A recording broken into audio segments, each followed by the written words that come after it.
It's a very wonderful thing, Grahasthashram. The woman might keep saying, "Oh, Acharya Ji, I love you, you are my life." The moment he plays Kasme Wade Pyar Wafa Wade Hain Waadon Ka Kya, you will melt. Extreme climate change. And now that Acharya, he has entered like poison. So I don't even try. I don't even compete. I conserve energy and give up. Because that's what that Grahastha ashram is for. Go reproduce.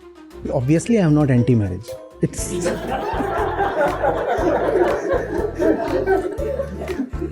Go and get married. But obviously, get some sense first. Do not accept anything that's going to limit your freedom. You have kids, your kids are your second chance. Be with them like a father, like a coach, like a trainer, like a teacher. Raise them into fearless lions. And in raising them, you'll find you are raising yourself. Turn her into a fearless warrior. And as she grows up, tell her I'm not her enemy. You'll need to tell that. Keep this recording with you. Namaste Acharya Ji. When I think of Bhagat Singh, Chandrasekhar Azad, Rajguru, I see how fearless they were. But when I look at myself, I'm deeply scared of my and my family's well-being. Why is that young revolutionary so fearless, and why am I so fearful? He was careful enough to not to have a family. That's a big part of the answer. Yes, sir, I understand, but I have a family and 2 kids. So,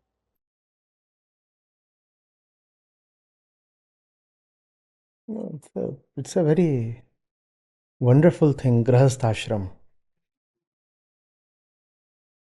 What do you do with it?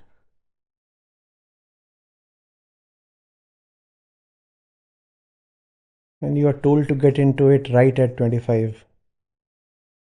And then when you are like 30, 35, how old are you? I am 39, sir. 39. Now at 39 you ask, I want to wage wars. They have already ensured that you won't. What else is this 25-year Grahasthashram for? So that you get nicely, docilely domesticated and don't turn a revolutionary of any kind. You're a man, right? Think of a woman, 2 kids. What kind of war is she going to wage now?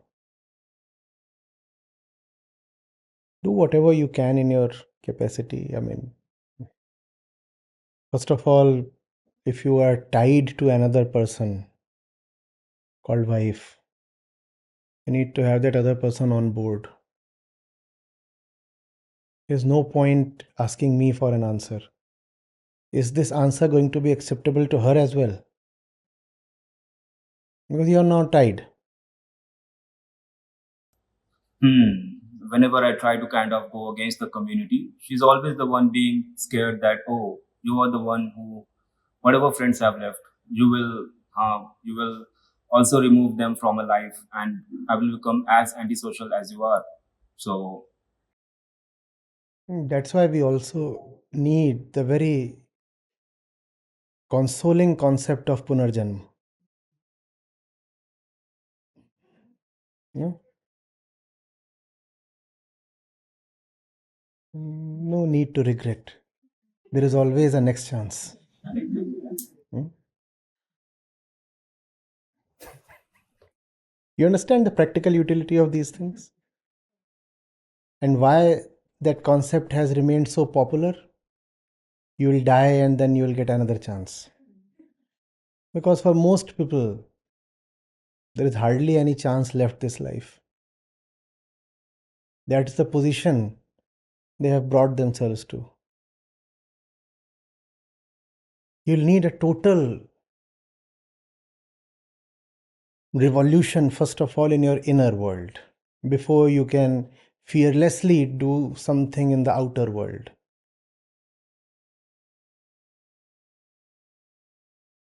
There was this one passage from the Fountainhead. I was very young. I was reading, and it really made me convulse from within. There are these two aspiring architects, Rourke and Peter Keating. And Keating is in the field of architecture just so that he may have a career. A manipulative kind of fellow who slogs hard and gains entry into a good institution and then makes or greases his way to one good firm after the other, though he really has no passion for architecture. Rourke is the exact opposite. He has so much passion for architecture that he at some point decides to drop out of school, that is, architecture school. He doesn't decide to drop out, he's actually expelled because he's just too good for them. So they say, no, the kind of thing that you are making is just too outrageous. So we don't take it, or fine. But anyway, these two remain in touch, and inwardly, Keating admires Rourke. Though outwardly he tries to harm Rourke in whatever way, and he's quite jealous also. But inwardly, in a hidden way, he admires Rourke. So there is this scene, and these two are meeting. They meet like once every 6 months or once a year. These two meet, and Keating is at the height of professional success, and Rourke is still struggling. And Keating shows a particular painting, not a sketch of a building, a painting, like a painter, not an architect, a painting, to Rourke, and with a lot of hesitation. And he says, this is something I made. And for the first time, Rourke sees something that Keating has made with love. Keating made a lot of sketches and designs and all those things that architects do. But there was never any love in it. There was only ambition and greed and fear in it. For the first time, he's showing something that his hands are trembling to show, and his eyes have some love for. And he has not been trained as a painter or received education in arts. And Rourke sees that, and he looks at Keating, and he sees that there is raw passion here and also talent. And had this person stayed true to himself, probably he would have made a first-rate painter. But he chose rather to fall for his fears and ambitions. So he looks at the painting, and with a lot of regret and pain, he doesn't experience the pain himself, but there is a lot of pain in the scene. He tells Keating, too late. What? Too late, Peter. You have gone down the wrong road. For just too long.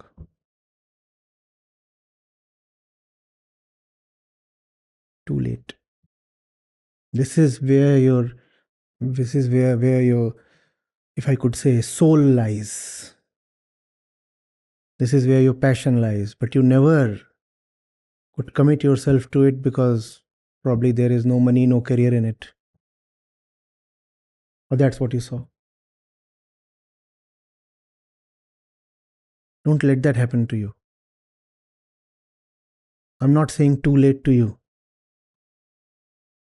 As long as you are alive, there is always a chance.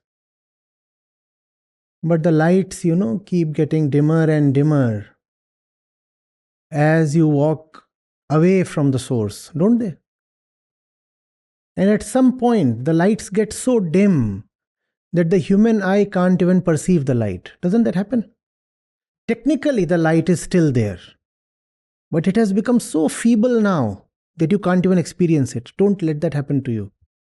Don't move so far away that you can't even return or think of returning or initiate a return. Do whatever you can in your capacity. You have kids, your kids are your second chance. Hmm? Be with them like a father, like a coach, like a trainer, like a teacher. Raise them into fearless lions. Getting it? And in raising them, you will find you are raising yourself.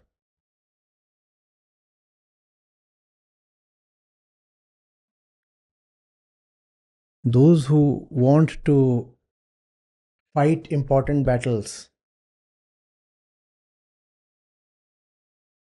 they don't carry baggages. Those who want to travel long distances, they travel light, don't they? Yeah. You have to go all the way. Keep it as light as possible. Else you'll find you'll have to take shelter just somewhere along the highway. Have you seen those guest houses and shabby hotels located at odd places along the highways? And you would wonder, but why would somebody lodge here? I mean, this is neither midway nor this way nor that way.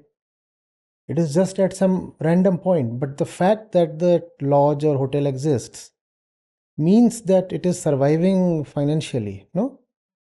That means people are indeed staying there. Tell me, why do people stay there? No choice. They started out, they thought they will rest only at the destination, but they ran out of fuel. Or they were carrying somebody who started complaining, I can't travel anymore, I need to sleep. So, wherever you are at that point, then you look for the nearest lodging and you check in. That's what happens when you are carrying people who do not want to share your journey. They'll make you check in into shabby hotels, places where you don't deserve to be. And you'll only curse yourself. But you can never fully curse yourself because there will always be those little delights. Well, look at the cute smile of the baby, my little angel. And you'll find you have a reason to forget all the pain and the tiredness and the regret for 2 minutes. So you'll carry on. Or you'll have a terrible fight with your wife and you'll realize you have made one huge blunder of a decision. But then you'll have some sex and all will be forgotten. Mediocrity.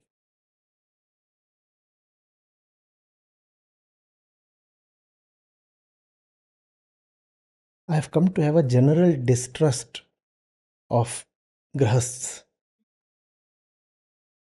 I have been stabbed just so often in the back by them that it has become difficult to not to stereotype. The fellow would be all mine, totally committed, devoted, the epitome of realization. A long discussion right till midnight or beyond midnight, and then he would go home and I don't know, get what? Next morning he won't pick my call. What kind of spell? What irresistible charm? Nothing. some sex. That too bad sex. Tasteless, stinking kind of sex. And even that is too much to resist. Yeah. That's all. Or some tears. It's got to be about some watery leakage from somewhere.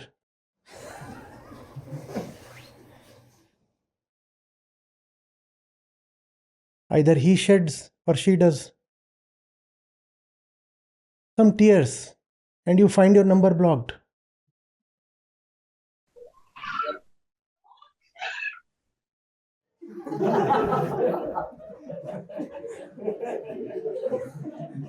See,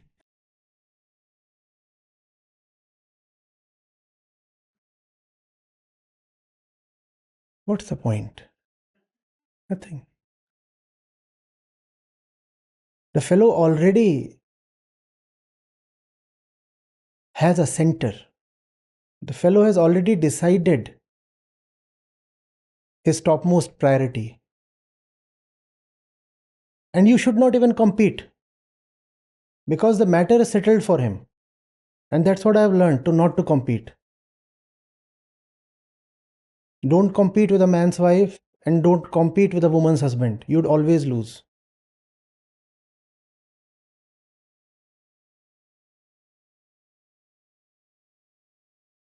If you are inducting a man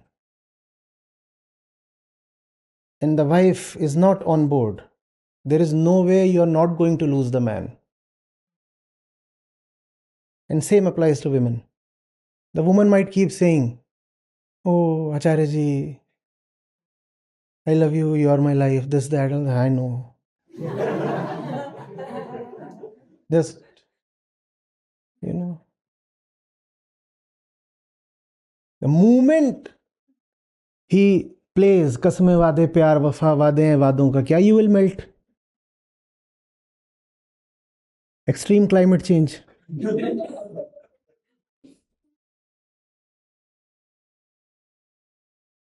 Or he'll just display some old album. And these days people also record videos of all kinds. And he'll display that. See, this is how intimate we were once. And now that Acharya, he has entered like poison. So I don't even try. I don't even compete. I conserve energy and give up.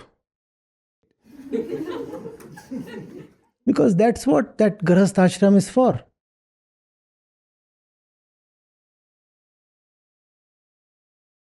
Go reproduce.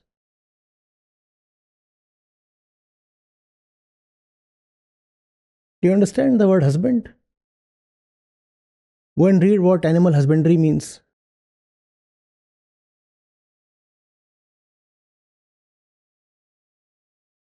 I'm not discouraging you, obviously.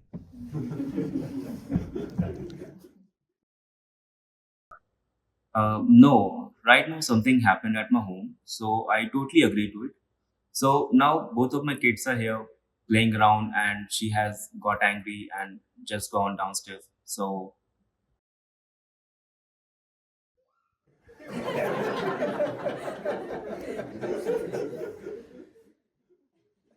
Let's have the revolution now. That's the revolution. That's what you wanted. That's what you got. It's just that you must know what you are doing. What was Shri Krishna saying today? Nothing is forbidden except ignorance. 22, 25, 28. Do you know what you are doing? I'm all for marriage at 48. No, is that a joke? Please tell me. It's not a joke, seriously. Go and get married. But obviously, get some sense first. If marriage means companionship, it's all right to have a companion. Who can find fault with that? But 25, what do you know at 25? What are you doing at 25? How many of you are 25? 25 or less than 25?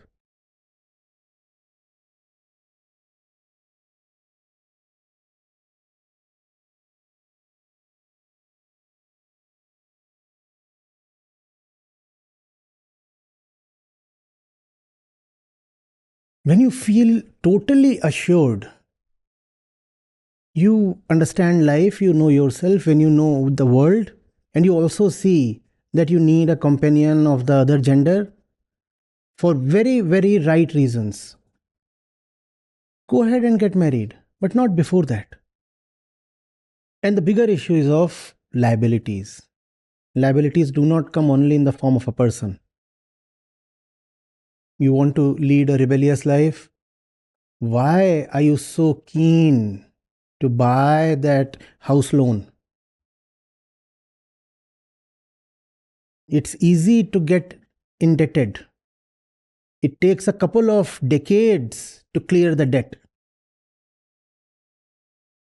And you'll be all grey by the time you clear your debt. You'll rebel walking with a stick in that great mansion. Hmm? Don't. This is for those. This is the manual for prospective rebels. बिल्ली मत पालना. EMI मत पालना. Also the traditional kind of responsibilities. You must know which responsibilities rightfully belong to you and which ones you must disown. You are not obliged to fulfill all the so-called traditional responsibilities. ये भी करो, वो भी करो, इसका ख्याल रखो, ये भी है. ये तो तुम्हें ही करना है ना? नहीं करना है ना?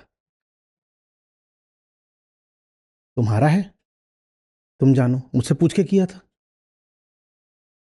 You are going to have a harrowing night. I can already see it on your face. Today it was the same thing. So now Ramadan is going on. So I don't want to attend the community gatherings. But she makes it a point to kind of have those tears and cry and ensuring that I come and then giving me that my children also need that community feelings so that they can grow better. While I'm kind of not letting them have what I had in my childhood. So I understand what you're saying. You must value freedom just so much. Just so much. Do not accept anything that's going to limit your freedom.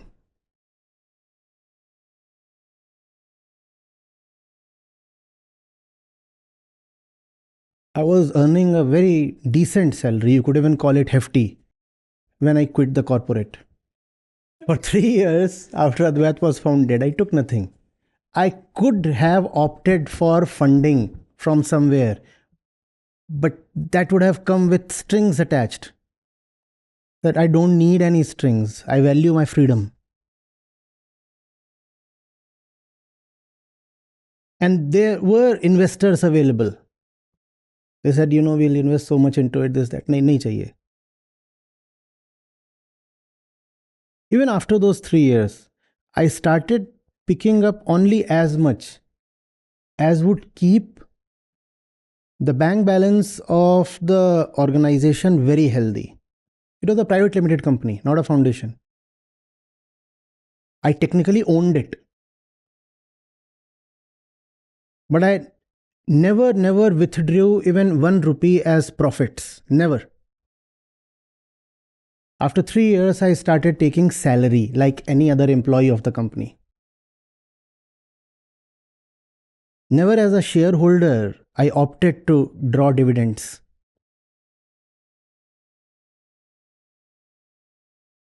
I could have done that, but that would have meant risking my freedom. Because if the company falls sick, that's a prospect I don't want to entertain. And here we have people splurging on credit cards and all kinds of personal loans. And if you have done these things, you think you can still be your own man and rebel? Not possible. There is that wedding next week, and what do? You're already spending huge. No, how would you rebel? That's your opportunity now. Turn her into a fearless warrior. Hmm? Hmm. And as she grows up, tell her I'm not her enemy. You'll need to tell that. Yeah. Thank you. These are the possibilities one works for. All my work is for these people rather than for you. Hmm? They still have the possibility, the potential. They are still not committed, not obliged, not engaged.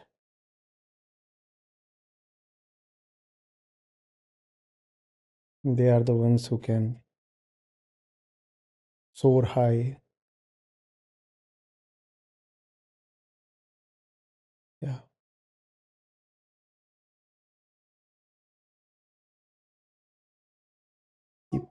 Keep this recording with you.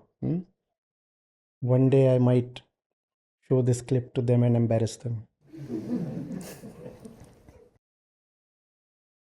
These are my opportunities. They are your opportunities, and that's what you must now live for. Huh? Yes. Thank you so much, Acharya.